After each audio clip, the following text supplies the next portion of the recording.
નમસ્કાર. કાલે મારી પાસે એક પેશન્ટ આવ્યા જેમની ઉંમર 38 વર્ષની હતી. કોર્પોરેટ જોબ કરે છે. તેમનું એવું કહેવું હતું કે ડોક્ટર, સવારે ઉઠતાની સાથે મને પગના અંગૂઠામાં એટલું શાર્પ પેઇન થાય છે કે ચાલવું મુશ્કેલ થઈ જાય છે અને કોઈ વાર સ્વેલિંગ પણ આવે છે. હવે રિપોર્ટ જોઈએ તો યુરિક એસિડ કન્સિસ્ટન્ટલી હાઈ હતું અને તેમને લાગતું હતું કે આ ફક્ત થોડું પેઇન છે, સિરિયસ કશું છે નહીં. અહીંયા જ પ્રોબ્લેમ છે. યુરિક એસિડ ધીમે ધીમે વધે છે, પણ જ્યારે સિમ્ટમ્સ આવે છે ત્યારે બોડી પહેલેથી ડેમેજનું સિગ્નલ આપી રહ્યું હોય છે.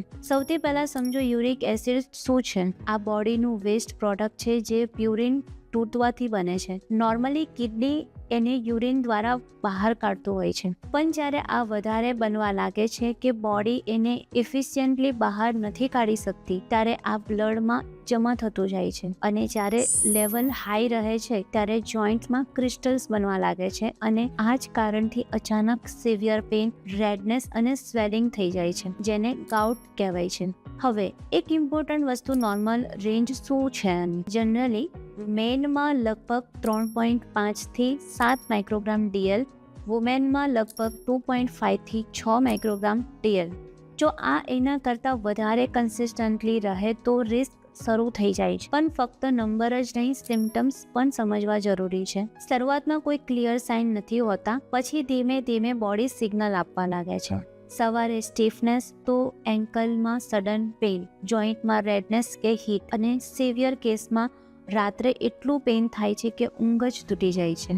હવે પ્રશ્ન, નેચરલી આને કંટ્રોલ કઈ રીતે કરવું? સૌથી પહેલા એક મિથ ક્લિયર કરીએ. આ ફક્ત નોનવેજ ખાવાવાળા લોકોને પ્રોબ્લેમ નથી. આનું સ્ટ્રોંગ કનેક્શન સુગર અને લાઇફસ્ટાઇલ સાથે છે. જો તમે cold drink, sweet, packet juice કે ફ્રુક્ટોઝ રીચ ફૂડ લો છો તો બોડીમાં યુરિક એસિડ પ્રોડક્શન વધવા લાગે છે. એટલે પહેલું સ્ટેપ સુગરને કંટ્રોલ. બીજું હાઇડ્રેશન.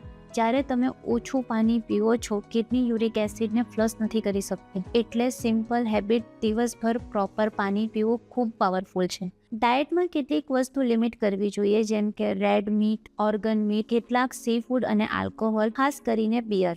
આ યુરિક એસિડને ડાયરેક્ટ વધારે છે, પણ એનો મતલબ એ નથી કે તમે બધા પ્રોટીન બંધ કરી દો. દાળ, ચના, સ્પ્રાઉટ જેવા પ્લાન્ટ પ્રોટીન કંટ્રોલ ક્વોન્ટિટીમાં સેફ છે. હવે એક નેચરલ સપોર્ટ છે જે ઘણા લોકો યુઝ કરે છે, બીટરૂટ, કુકુમ્બર અને જિંજરનું કોમ્બિનેશન. આ હાઇડ્રેશન વધારે છે, ઇન્ફ્લામેશન ઓછું કરે છે અને કિડની ફંક્શનને સપોર્ટ કરતું હોય છે. જો તમે એમાં લેમન એડ કરો છો તો વિટામિન સી મળે છે, જે યુરિક એસિડ મેટાબોલિઝમને સપોર્ટ કરતું હોય છે. પણ યાદ રાખો, આ સપોર્ટ છે, મેઇન સોલ્યુશન નથી. મેઇન સોલ્યુશન હંમેશા લાઇફસ્ટાઇલ ચેન્જ જ છે. હવે પ્રિવેન્શનની વાત કરીએ. રેગ્યુલર વોકિંગ કે એક્સરસાઇઝ મેટાબોલિઝમ ઇમ્પ્રૂવ કરે છે, વેટ કંટ્રોલ ઇન્ફ્લામેશન ઓછું કરે છે અને મીલ ડિસિપ્લિન ઇન્સ્યુલિન અને યુરિક એસિડ બંનેને બેલેન્સ કરે છે. આયુર્વેદના હિસાબથી આ કન્ડિશનને વાત રક્ત સાથે જોડાયેલી કહેવામાં આવે છે.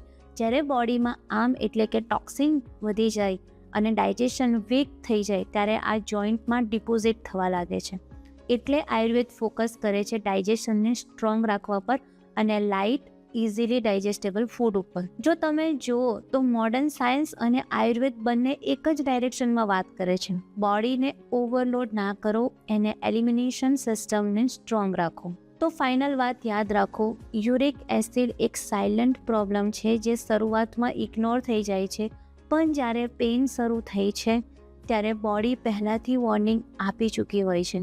જો તમને તમારા રિપોર્ટ સમજવા છે કે નેચરલી એને કંટ્રોલ કરવા છે, તો તમે તમારા નજીકના માધવબાગ ક્લિનિક કે હોસ્પિટલ વિઝિટ કરી શકો છો કે નીચે આપેલા નંબર પર કોન્ટેક્ટ કરીને ગાઈડન્સ લઈ શકો છો. જો આ ઇન્સાઇટ તમને યુઝફુલ લાગી હોય તો આને સેવ કરો, શેર કરો અને આવી જ ડીપ અને પ્રેક્ટિકલ હેલ્થ નોલેજ માટે સબસ્ક્રાઇબ કરો.